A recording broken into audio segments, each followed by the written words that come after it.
Well, good morning and welcome to another vlog. Today is very different. There's going to be no photography.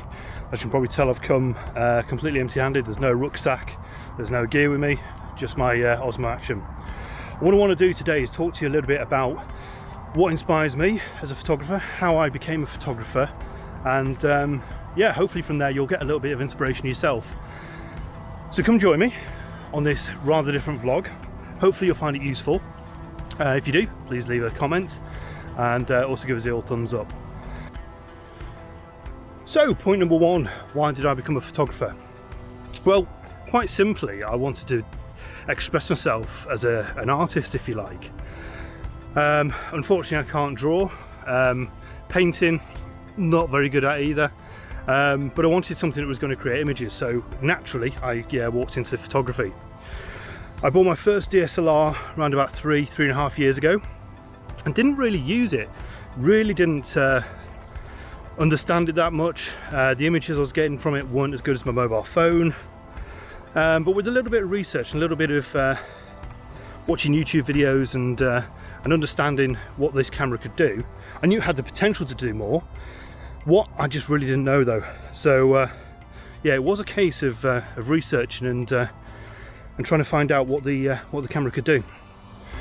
So after a little bit of perseverance, I realised actually that the camera was a lot better than I was actually using. Now the camera I bought was an old Nikon D3200, which I still got today with the kit lens.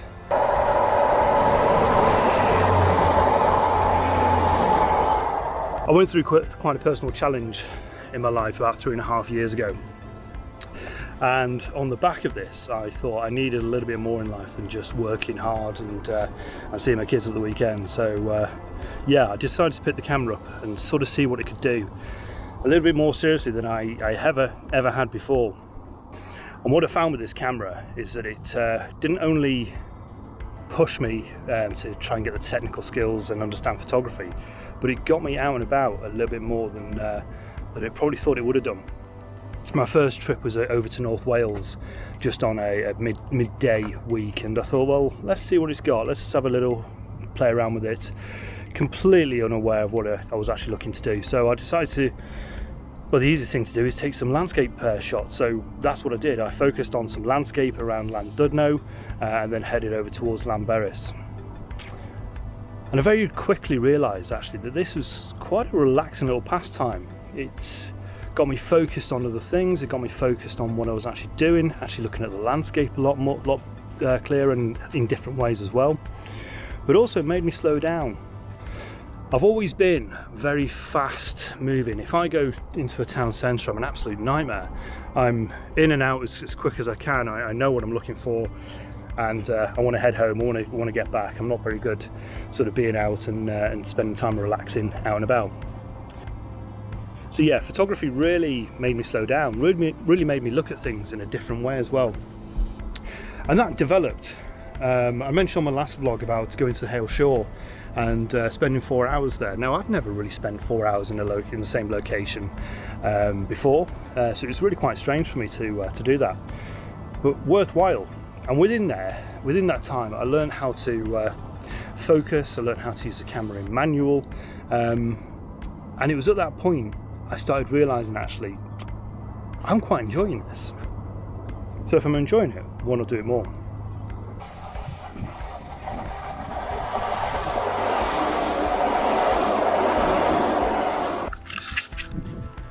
So what are the benefits of photography?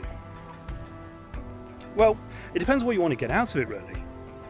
I love packing the gear up, I love loading the car up and driving off somewhere where you just can let yourself go, you can let your thoughts go and just sort of focus really on the photography.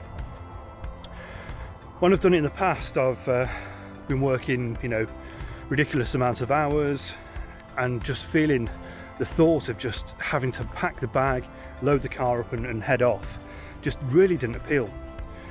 But every time I've done it and every time I've got out there and done photography, all the issues, all the worries, all the stresses, all the mundane stuff that get on your mind just vanish because you're focusing so much on the photography and the scenery around you. it's better than therapy. I've got to say, it's really worth its weight in gold. And I'd recommend anybody to just go out there and do it. Now the excuse of, oh, I'm not very good, I don't really know much about a camera. Well, I didn't, but that first day out of just pressing the button, stick the camera in automatic mode, stick the focus on autofocus, and just go out and take some photographs. Go out with your phone, take some photographs. You'll learn to relax and enjoy it. And plus, as well, if you do enjoy it and relax, you'll also have the images as well to remind you. Do you need expensive gear to be a photographer? No, not at all. You need gear, you need a camera, but that's about it. And you can buy used. Don't think about spending your money on a brand new camera, on the top of the line camera worth £3.5 grand if you're not sure you're going to do it. Your best thing to do is spend a couple of £100 probably on a basic camera, used, and learn from there. That's the way that most of us do it. Do you need education in photography? No, I've got no education in photography. I am, however, developing my skills with an advanced diploma at the moment, but that's only because I wanted to make sure that what I was doing was right, and to learn a few more skills as I go along. But no, it's not necessary. And the whole reason why I do this is it's like any other pastime. It's like playing golf, it's like motorsports, it's like anything that you've got any interest in. It's about relaxing and enjoying it. And those difficult days you get in work, those days where you just wish you had something else, you can think back and think, right, well, it was only a couple of days ago, I was on the shore, on the beach at 10:30 at night watching a beautiful sunset and taking images of it. Quick flick on the phone, there's the images. Yeah, worth its weight in gold, seriously worth its weight in gold. So what inspires me to take photographs? What inspires me to be a photographer? Well, getting out there and doing it. I've not had a shoot yet where I've actually not enjoyed it. There's been frustrating times, there's been times when I've not really been able to get an image I've been looking for, but they've been experiences, and I've still enjoyed the getting out there and shooting. A couple of years ago I was stuck in a traffic jam, and I really didn't get any photographs taken. So I ended up staying over in the location overnight, and the next day I got amazing photographs because I just stuck at it. Other inspirational tools are watching YouTubers, watching other photographers on YouTube and understanding their thought process. Now when I first started, I was watching these YouTubers with my mouth open, a little bit like, oh no, there's no way I'm going to get anywhere to this level. You'd hear them discussing things about the exposure triangle, focus stacking and all other weird and wonderful things. But now I get it. Now I can watch these tutorials, I can watch these vlogs, I can watch these podcasts and understand exactly what they're going on about. I can now watch these YouTubers, and when they're talking through the shots or when they're talking to each other in groups and stuff, I can kind of anticipate what they're going to be talking about and how they're going to describe their image, which for me shows that, yeah, I'm now getting out there and I'm kind of doing the same things that they are, and certainly we're doing the vlogging as well. Yeah, that's really pushed it along. Photography magazines are quite good as well to get inspiration from. You can take images, you can have a look at the images that has been taken on there and think, right, I'm gonna have a go at that myself, and sort of challenge yourself to take the magazine with you and understand how that photographer's taken that shot. Only then can you actually understand how you're going to take that shot. So what do you need to be a photographer? Well, you need a camera, and that's about it. The rest of it you can just build over time. There's no major hurry to get any of it really. The camera, obviously you need to take the images and a lens. Once you've got those, then have a look at a tripod. Then have a look at filters. Then have a look at a little squeegee thing that blows the dust off the lens. Lens cloths, things like that. Bang it all in a nice little rucksack that's padded, and you've got a basic kit there, and that's all you really need. You then start to develop it, and once you start to develop it, that's where the cost comes in, but you can build it up bit by bit. You don't need it all straight away. So many people I know that have gone out and bought the best cameras, the best lenses, £200 filters, etc. You just don't need it when you're starting off. Get to a level first where you need to improve your gear, where you feel that that camera is no longer achieving what you really need, and then have a research and then look at buying it, and then ask yourself the question as well, do I really need to spend this money on that? That's entirely up to you, but yeah, that's what I would do.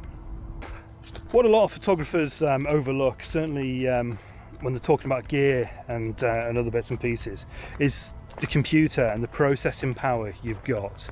Now, me personally, I used to use my old laptop.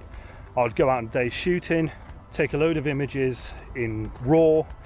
For those of you who don't know what RAW is, it's the raw file that the camera takes. So it's a much bigger file, but it's also a more flatter image. So you can process it through Lightroom or Photoshop a lot easier. Go out for the day, take a load of these images in RAW, put them in the computer, and these RAW files are very, very large.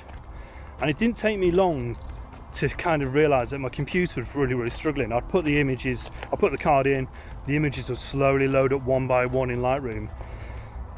And that was becoming a bit of an issue, and the computer's getting blocked a lot. So I invested in an iMac computer.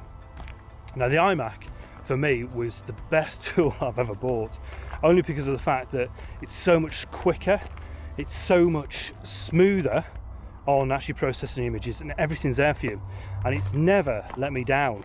It's never got clogged up. It's still as fast today as it was when I bought it 2 years ago. So just be mindful that it's not all about the camera. A lot of it's about your software as well, certainly in this day and age where it's all digital. So a little bit about myself then. Well, I work in transport for quite a large haulage company. So I work 4 days on, 4 days off. So I do get 4 days off to myself, where with a mix of having my children and my partner, I've also do photography as well. Now, it's great because they all understand that I really enjoy doing the photographs. I drive my kids mad by taking photographs of them all the time. But yeah, they love it as well. So yeah, that's kind of like my work-life balance, if you want.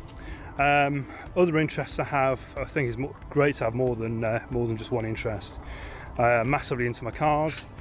As you've probably seen on a lot of my vlogs, I've got an old Audi TT, which is a bit of a doer-upper, and something that me and my son love to do, even if it is just washing and polishing it most weekends. So yeah, we do love our car. I've then also got another big bus as well that ferries us all around, which we call the Bongo bus, which you've probably seen in another couple of vlogs as well. So yeah, I really love my cars. I have appreciation for cars. I love going to Alton Park, which is not only about half an hour down the road for us, certainly on the track days, and that's great fun. And it's good to take the camera as well, some fast moving shots. Do I come from an artistic background? No, not at all. My parents aren't particularly arty. None of my relatives are really. So no, I don't really know where this passion to create something has come from. It's something I've always wanted to do, but always thought, well, maybe it's for somebody else. Maybe it's for somebody who understands or been brought up or is able to create these images and sort of relay what's in your mind out onto an image. So yeah, I've never really had a creative background, never had a creative upbringing, but no, as soon as I turned 40, I thought, well, I'll give it a go. Yes, that is 40. I'm also a very driven person as well, and I set myself a lot of challenges. And one of the challenges this year, or in the back end of last year, was to go alcohol free for 12 months. Now I'm currently fast approaching the 10th month mark on that, and I thoroughly enjoyed it. Now, I wasn't a big drinker anyway. I enjoyed a glass of wine whilst relaxing at home, a couple of beers with the lads, etc. But that was about it. When I went out for a night out, 4 pints of lager for me, and I was kind of done for. But for me, it was wine, and I really enjoyed sitting home, watching a movie, having a glass of wine, or 2, or 3, or 4, maybe even the full bottle. But what I found is I just lost the flavour for it.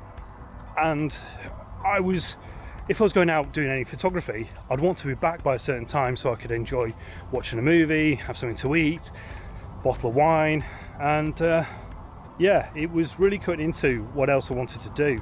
And every time I opened a bottle of wine, I'd take a sip. I think, not really enjoying it as much as I thought I would.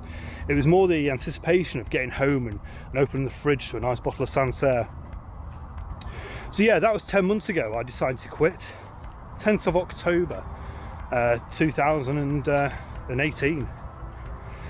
So yeah, will I go back to it? I don't know. Probably not. I've got to say it's the easiest thing I've ever done. And I did love a good glass of wine. I really did. But I don't think I'll actually go back. And I'm shocked actually how easy this is. What I've achieved since I've stopped drinking is, again, my photography's improved. My mindset's definitely improved tenfold. I'm more productive. I've started creating the YouTube channel, and yeah, I just have more time to do more productive things. So yeah, no alcohol has really helped, and obviously the health benefits as well. And one of the things that I thought to myself is there is actually no benefit of drinking. People say it relaxes you, people say, oh, it's a good way to wind down, but it's a stimulant at the end of the day. So that's not a very good way to wind down.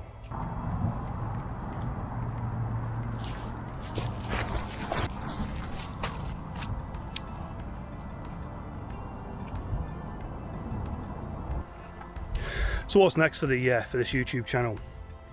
Well, I'm hoping more of a professional look. I'm hoping more of a detailed look as well. I'm enjoying what I'm doing, and hopefully you're enjoying viewing the material as well. But yeah, I just want to spend a little bit more time in making sure that the video footage is as good as it can be. The content is as good as it can be. Because there's so much bland videos out there. There's so much, oh, dare I say it, kind of miserable photographers out there just doing the same old thing, the same old video production, not really improving. Yeah, the photography is good, but their personalities and their whole demeanour just stinks, really. And I find that with the British way. I don't know if it's just because I'm watching more British photographers than I am anywhere else. But whenever you see the likes of Peter McKinnon or anyone like that, it's so energised. But in the UK, we just seem to be so stuck in our ways. Maybe that's us as a race. Maybe I'm coming across that way. I don't know. So yeah, I just want to get this channel a little bit more energised. I want it to be exciting. I want it to be fresh. I want it to be, yeah, I want you to be able to watch it and actually be inspired to go out there yourself and do photography. If you're a newbie, well, yeah, I want you to go out there and put your camera up and enjoy it. If you're a professional, hey, you might even get some tips off me. I struggle sometimes with watching a lot of the YouTubers, certainly landscape vloggers and YouTubers. They go out there and it's like as if they're having a really bad day all the time. Well, if it's that bad, why are they doing it? I don't know, it's just something that I don't really agree with. I think if you're putting yourself out there, if you're putting yourself on video, why make it look as if you're having a really miserable time? No, I want this YouTube channel to be fresh. I want it to be exciting. Yeah, I want you to come along with me on my little adventures. And I love photography, and I want that to come across in these videos. So going forward, the next steps are going to be a bit more production value going into these videos, not trying to rush them out each week or each few days just to get a video out, but actually think more about what the content is going to be, what the images are going to be, and instead of just trying to do one, film it, edit it and get it out on the same day, spend a couple of days on it as well.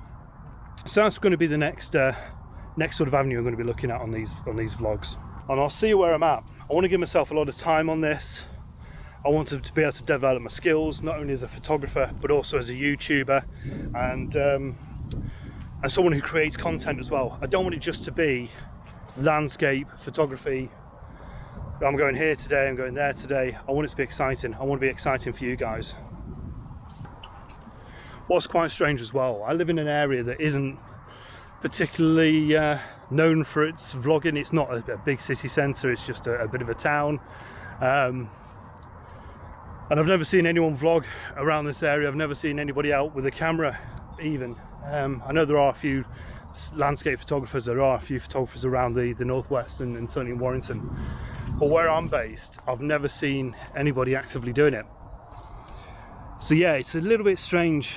Certainly coming out to somewhere like this and vlogging yourself, you get so many strange looks, but I just don't care. I really don't care. I've got to a point now where if somebody wants to look at me in that way for vlogging, for creating some content, for getting myself out there, let them do it. Let them do it. No, I'd rather be creating and enjoying it, which I am. So I hope you've enjoyed this video. It's been a little bit different. It's the photography, non-photographic vlog. But yeah, hopefully it's given you a bit of background about myself, what inspires me. Hopefully being able to take something away from this. If you have, leave a comment. If you liked it, give us the old thumbs up. And yeah, I'll see you around soon. There will be more videos being created very, very soon. As I say, there's going to be a lot more focus on the content, a lot more focus on the quality of these videos. I don't want them just to get knocked out and yeah, just forgotten about. No, I want you to really enjoy them. If you want anything featuring, let me know in the comments. If you've got any particular interest in anything you want me to kind of review or talk about, let me know again in the comments, or just say hi. But yeah, from Warrington, a quite glorious day actually, after a couple of days of rain. Padgate in Warrington, out, and I'll catch you soon. Bye now.